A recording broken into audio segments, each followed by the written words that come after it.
YCP నేత TTD మాజీ chairman Bhumana Karunakar Reddy భూ ఆక్రమణలపై ఎట్టకేలకు రెవెన్యూ అధికారులు కొరడా జొలిపించారు.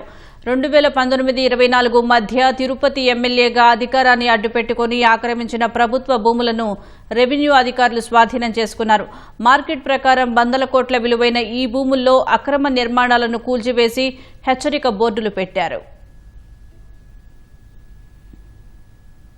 వైసీపీ హయాంలో తిరుపతి నియోజకవర్గంలో భూమన కరుణాకర్ రెడ్డి సాగించిన భూ ఆక్రమణలపై ప్రభుత్వం కఠిన చర్యలు చేపట్టింది. అధికారాన్ని అడ్డుపెట్టుకుని తిరుపతి సమీపంలోని మంగళం, తిరుచానూరు గ్రామ పంచాయతీ పరిధిలో దాదాపు 100 కోట్ల రూపాయల విలువైన భూములను భూమన ఆక్రమించారు. కూటమి ప్రభుత్వం వచ్చాక భూమన ఆక్రమణలపై విజిలెన్స్ విచారణకు ఆదేశించింది. క్షేత్రస్థాయిలో విచారణ నిర్వహించిన విజిలెన్స్ అధికారులు మంగళం పరిధిలో రైతులు పశువుల మేత కోసం వాడుకునే 50 కోట్లకు పైగా విలువైన 7.30 ఎకరాల అనాధీనం మందబైలు ప్రభుత్వ భూమితో పాటు మరో 5 ఎకరాల భూమిని ఆక్రమించినట్లు గుర్తించారు. సర్వే నెంబర్ 47/1లో 5.10 ఎకరాల ప్రభుత్వ భూమి, సర్వే నెంబర్ 47/5లో 3.07 ఎకరాల అనాధీనం భూమితో పాటు సర్వే నెంబర్ 47లో భూ యజమానిని బెదిరించి 3.07 ఎకరాల ప్రైవేటు భూమిని కూడా ఆక్రమించినట్లు విజిలెన్స్ నివేదిక సమర్పించింది.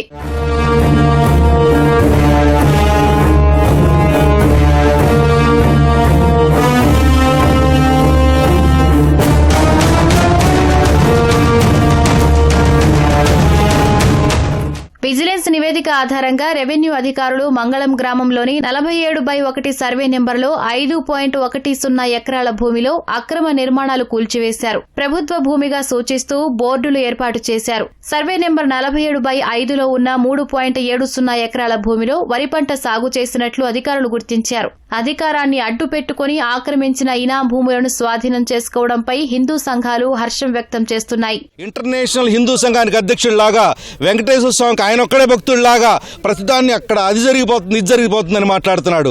ఇలాగా ఇప్పుడు ఇక్కడ చూస్తే ఇది కంప్లీట్గా గవర్నమెంట్ ప్రభుత్వ భూమి, 9 ఎకరాల భూమి, అతి ఖరీదైనది, కనీసం 100 కోట్ల రూపాయలు ఉంటుంది.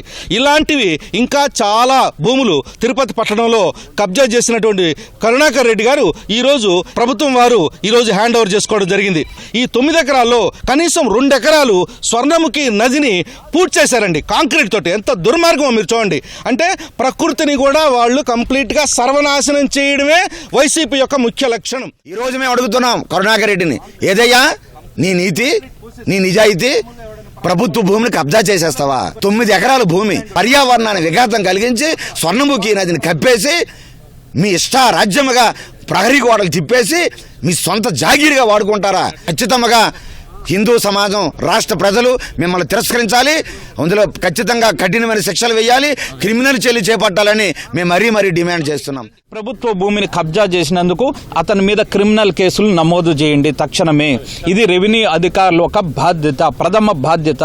ఇదే ఒక సామాన్యుడు ఈరోజు నదిని కానీ ప్రభుత్వ భూమిని కానీ కబ్జా చేస్తే ఇమ్మీడియట్ గా అతని మీద క్రిమినల్ కేసులు పెడతారే.